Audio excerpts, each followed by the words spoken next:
cheesecake od kokosa. Prvo trebate kekse. Kekse sameljite.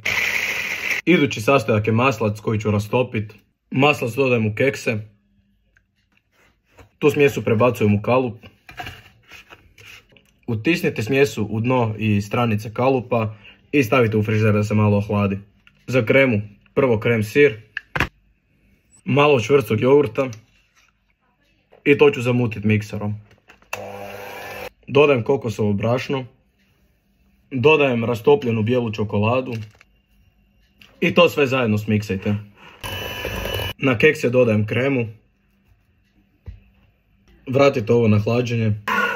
Za glazuru vam treba kokosovo mlijeko u koje ću dodati još malo bijele čokolade i zagrijati dok se ne rastopi. Glazuru stavljam na cheesecake i ide na hlađenje 2 do 3 sata. Cheesecake se stisnuo.